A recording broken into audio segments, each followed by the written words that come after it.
Hi, my name is Gareth Morgan and I'm an elite performance and productivity coach. What does that mean? I help you develop the beliefs and behaviors that have a performance impact.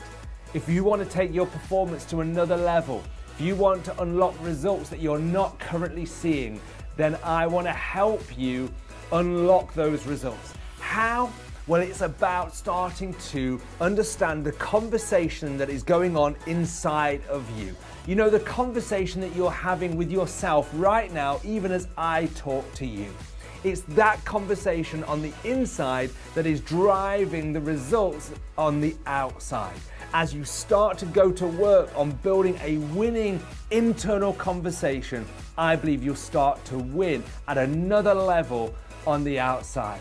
So come on, I want to take you on a journey right now. I want to throw these principles at you. I'm coming fast, I'm coming furious, but I want you to take note. There are questions here that I want you to wrestle with. Let's go on the journey together. So I want to give you the 10 keys, the 10 components of a winning conversation. So get ready, make notes. I'm also going to give you 10 coaching questions so you can start to coach yourself to developing and unlocking a winning conversation. And why not use those questions with other people as well? So here we go. First component and key is this: build legacy and lifestyle will follow. Very often we try and build a life first, build a lifestyle. A lifestyle is how my finances, my relationships are all going to come together, and my health to create a more enjoyable life experience. And there's nothing wrong with those things. But if that is what is driving us, we're going to fall short of unlocking our greatest potential and our best contribution. You are alive for a significant reason. And significance comes about when we ask the question, are you ready for this?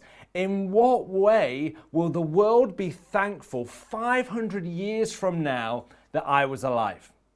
Now, I bet you didn't ask that question this morning when you woke up, because it's not the kind of thing that we think about. We think about what we've got to do and get on with today. But are we being driven from significance? In other words, the contribution that we want to leave as a lasting result and impact on this planet. One of my favorite films is The Hobbit, and the opening scene of The Hobbit is where Bilbo Baggins is there in the Shire, and the Shire represents comfort and familiarity, predictability. And then Gandalf comes on the scene and essentially starts to stir up the situation by offering him this task and challenge, which seems so beyond the Hobbit's experience or even ability, and yet something in him is drawn towards this challenge. Why? Because in every human being is a desire to have a significant impact. And so when we build our life around legacy, in other words, legacy, somebody once described as the tree that you will plant that you will never sit under. In other words, your contribution that will live beyond you and may not even be experienced by you. And when we build our life from that place, we have a better relationship with our future. Because that's what the winning conversation is about. It's how I talk to me about my future, what I see in my future. Because here's the thing. If we are not pre-playing the future, we're replaying the past. And when we replay the past, what we tend to do is simply keep on outworking the same pattern of what has been, same habits, same opportunities we take, the same things we talk ourselves out of. So build your life around legacy and not lifestyle. Lifestyle will follow. Lifestyle will chase you. Success will chase significance. So that's the first one. The second one is this: be careful of making decisions in a disempowered state. If the first aspect of a winning conversation is how I talk to me about my future, the second is how I talk to me about me. Every one of us is constantly talking to ourselves, and the words of that conversation are shaping our environments, our family environment, our work environment. And it's either shaping it and constructing something positive, or it's creating destructive choices and decisions. You see, our internal conversation naturally will be self-critical, disempowering, and self-centered. It'll be based around phrases such as, I am not, I can't, I won't, I haven't. In other words, disempowered statements. But I believe that there is a winning conversation that can be unlocked in you that starts to say, do you know what? This is who I am. This is what I will do. This is what I can become. This is what I will have and I will bring to the world. When we start to change that narrative, then it starts to shape our choices and our decisions. A guy called Michael Bungay said this: people don't learn when you tell them stuff. People don't learn when they do stuff. They learn when they have a moment to reflect on what just happened.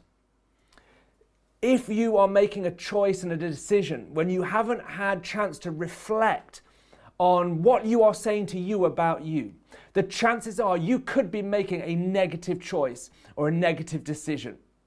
When we make a choice in a disempowered state, a fearful state, then it will usually mean the quality of the decision will suffer. And yet what would happen if we flipped that and started to have a winning conversation based upon a sense of faith and certainty of what we believe will be? Trust me, you will start to unlock a winning conversation and therefore start to win in your choices and decisions. So a coaching question for you right now is this. Reflect on the past 24 hours on what you have done and how you have felt. Identify if fear has been your internal language. The third key and component is this: your internal conversation defines your relational compatibility. In other words, how you talk to you about yourself, about your future, will also shape how you talk to others. Who you're attracted to and who you're repelled from is determined by the conversation that you're having right now inside of you, whether you're aware of it or not. Just like a magnet is something that attracts other metal objects to itself, it does that because of the substance that it's made from.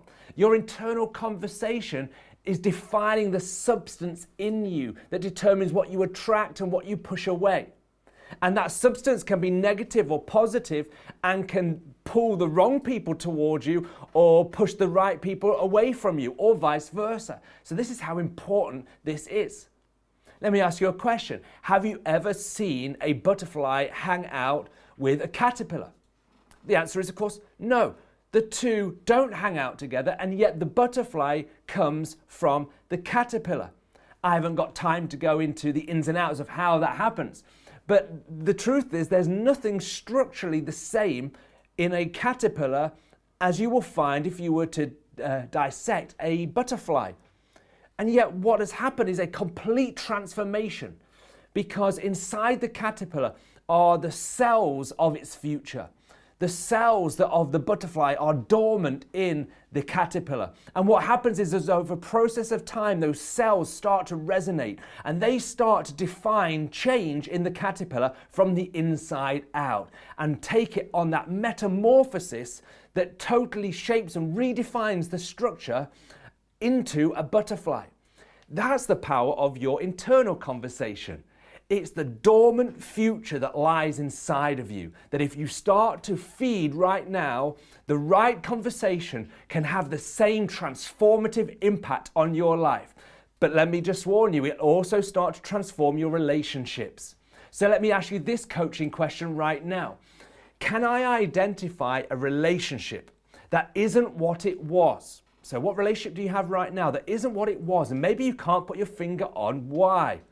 Let me ask you a follow-up question. Has there been a butterfly change in you? In other words, has there been a change in you that has started to create that relational distance, or has started to bring another relationship closer to you? So let's go for number 4. I'm going to start to unpack now elements of the 6 conversations that I talk about in the winning conversation that unlock the significant results that you're born for. So are you ready? It's this.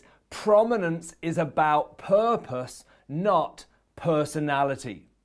When we talk about becoming more prominent, sometimes we think of the extrovert, the loud person, the person that right now you imagine as the prominent person that sticks out, that stands out.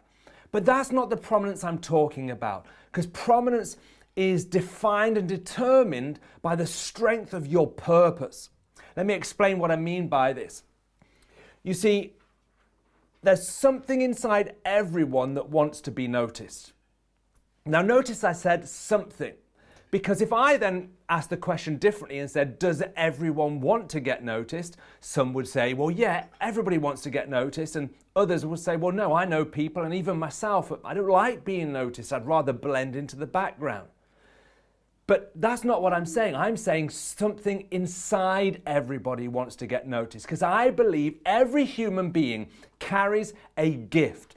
And that gift has been put inside of you, and that gift deserves to get noticed. The gift is there to serve and contribute to the world around you. Let me put it this way. If you had a group of primary school aged children in front of you, and you ask the question, how many of you would want to sing, dance and act right now? Come up and show us. What would happen? You're right. Everybody will be sticking their hands up saying, pick me, I can sing, I can dance, I can act. If you ask that same group of children when they became teenagers, how many of you want to sing, dance or act? How many of you know there would be less hands raised? There would be less pushing forward. Why? Because of their experience. Something has started to happen in their environment that is causing them to second guess and question the gift that they carry.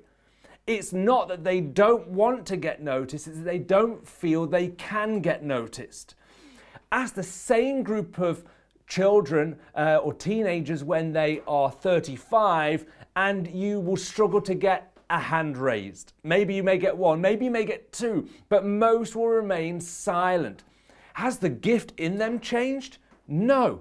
It's just they have been conditioned to say no, conditioned to stay unnoticed. And my challenge is to start to get you having a better relationship with your future that says there is a gift and a talent inside of me that the world needs to see. Not so that I can just look good and I can feel good. It's so that I can start to make others look good and others feel good. That's the significant motive that I want to encourage in you. So the coaching question I want you to ask yourself right now, in what way would the world be poorer by you staying unnoticed, by your gift remaining dormant or hidden? Number 5 is this.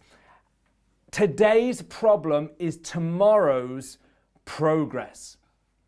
This is about unlocking that conversation that builds resilience. You see, the problem that you have right now is not something that you should run away from, and not something I should run away from. Because today's problem is something I should wrestle with a belief that it is going to help form and forge my future so that I can help form the future of other people. Albert Einstein said this quote, brilliant quote. He said, "It's not that I'm so smart, it's just I stay with the problems longer." I love that because he almost is putting himself on a level playing field with everyone else and just saying it's just that I stick with the challenge, with the problem that others are running away from. I stick with it until I start to come up with solutions. I was inspired recently while in New York, walking past a theatre that was putting on the production of the Harry Potter and the Cursed Child Broadway show. And I was just reminded, wow, here's this writer, J.K. Rowling, who we understand was in a bedsit in Scotland, I believe it was, a single mum looking after and caring after an elderly mum with dementia, with the struggle of paying her way in life and taking every minute that she could to sit in a cafe and pen the words of what is now one of the most famous books that has been written. And yet she was rejected time and time and time again. But she stuck with the problem long enough until now, reportedly, I believe it was in the Telegraph in 2017, I think it was $37 billion that the brand and the merchandise and everything to do with Harry Potter is. She stuck with the problem longer. It builds resilience, and your resilience gives you a platform to contribute to the world around you. So here's a coaching question for you. Which problem have I accepted as a limit rather than a barrier to break through? Which problem have I accepted as a limit that I can't go past in my mind? I can't go past it, but actually it's a barrier that I am to break through. The next one is this: our memory favors those who move us. This is about the memorable conversation. I believe you to become memorable to the people that you meet. And this again isn't about building an ego so that people don't forget you. This is about how you can unlock your relevance to the world around you. You see, when you are in a conversation with someone, I want to challenge you. Rather than asking yourself the question as you're talking to them, and we all do this, how am I coming across? How is this person perceiving me? You know, am I impressing them? Am I interesting enough? And let's be all honest, we all have that internal dialogue going on. Why don't we make them the focus of our attention? Become an asker of questions rather than just stating opinions, rather than just giving thoughts. As I start to ask questions and become better at it, all of a sudden I start to understand what the person that I'm talking to has been through, what they carry in their life. I can start to think of ways in which I can encourage them and add value to them. I don't remember anybody walking away from a conversation and coming to me complaining about the last person they spoke to just listened to them far too much. I don't remember that ever happening, but I have met people that have said, do you know what, that person just talks and talks and talks and talks. Hey, become memorable by becoming the person who listens and tunes in to what's going on. And this leads nicely on to how do I build the influential conversation? You are an influencer. Or you may say, Gareth, well, you should see the state of my Instagram account and my Facebook account. I am not an influencer. Listen, this is how I define an influencer. Influence increases when I connect to the questions people carry. Influence increases when I connect to the questions that people carry. You see, everybody is carrying a question. That problem that I talked about with the resilient conversation, everybody's carrying a problem. Everybody's carrying a challenge. If you can become the kind of person, and I can be the kind of person that asks ourselves the question, what is the question this person is trying to answer? What we start to do is we start to understand how we can connect this person to a solution. Now, the problem they have may not be something you may be able to directly help them with, but you may know somebody that you can connect them with, give them a phone number, give them an email, and point them in a direction. How many of you know that that person is going to remember you? You're going to build a platform, you're going to become someone that they reflect upon as somebody who's a solver of problems. They're going to be more likely to open up to you and talk to you. Hey, I want to challenge you to become the influencer that I believe that you are. But once again, you've got to start to suspend that disempowering conversation that you have with you about you. Otherwise, you're not going to be able to focus on the person that you're trying to serve. So the coaching question is this: reflect on the people that you meet today and ask, as you reflect back, if they were carrying a question, what would it be? And how could I be part of the solution? And do you know what? If we start to build a rhythm to this, we will build influence. The next one is this: it is what I don't know that is killing me. It's what I don't know that is killing me. how do I grow to the next level? This is about the expansive conversation. You were born to grow. You were born to develop and to expand in terms of your life so that you can build that significance that's going to serve the world beyond your lifetime and build your legacy. But right now, it's the things that you and I are either unaware of, or maybe we're aware of, but we're putting up with and tolerating, that are robbing us of our potential influence, significance, and value to the world. There's a program I love to watch, and it's The Apprentice. And I believe this is in the US, it's in England as well. And very often I can get frustrated watching this program, because here we have supposedly the best people that this country can put on the stage of the BBC or whatever film company in America that's filming it, and will say, these are our best and brightest prospects. And yet, as the camera follows them around week after week after week after week, I just sit there and think, why are you doing this? Why are you making that choice? Why are you making that decision? And I get so frustrated. But you know what?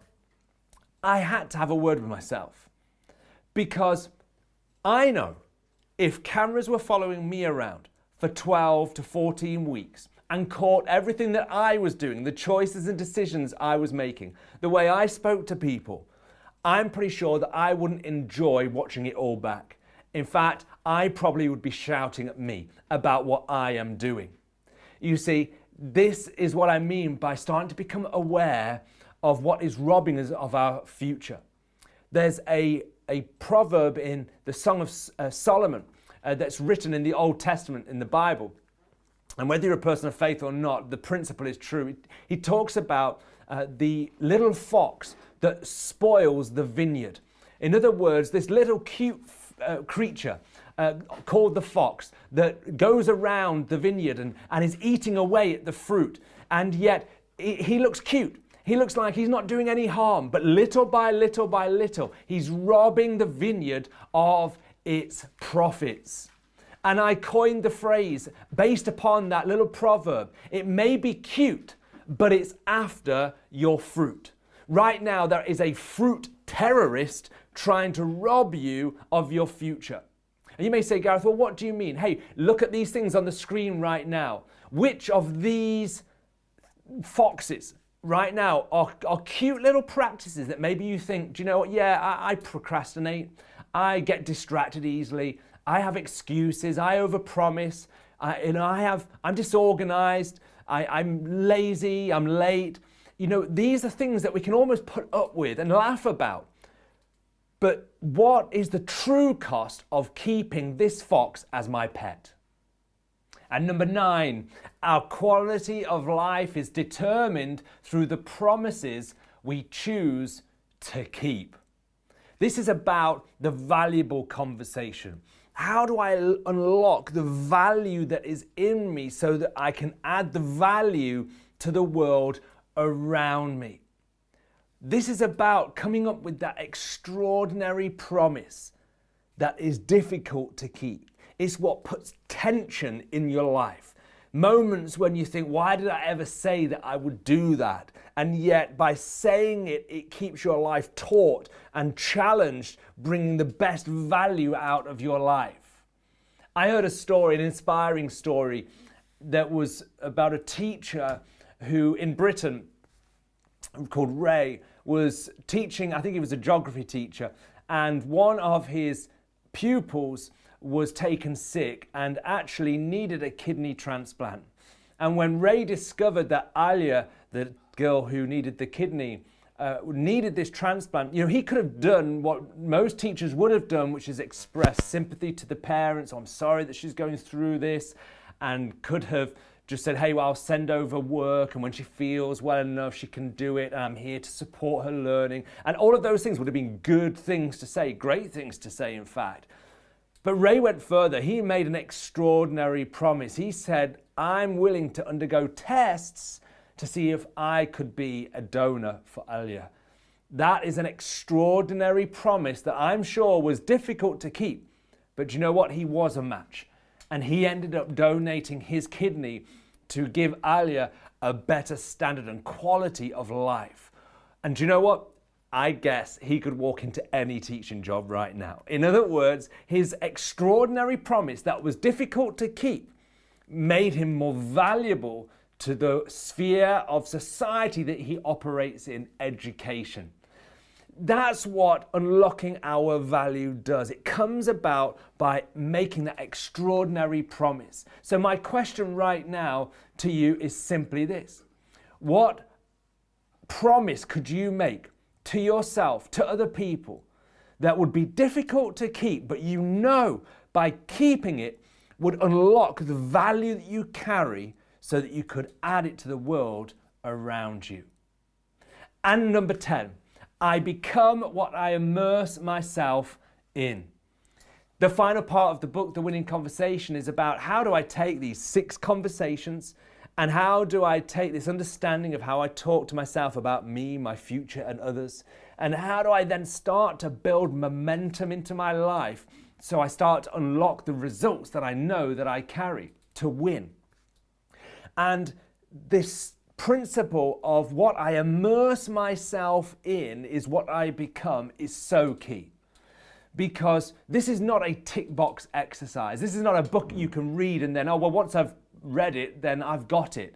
This is a muscle that needs training. This is an environment that you need to constantly put yourself in. This is why I talk about the importance of not only you taking this information in, but allowing others to coach you and you to coach other people, putting yourself in environments where you're being coached, where you can help bring others on in their development. The more you immerse yourself in these principles, the more you make yourself accountable to others, the more you evaluate where you are at on this journey. And you know, you will then start to see how the transformation process is taking effect in your life. That's how you move through the gears. That's how you build momentum.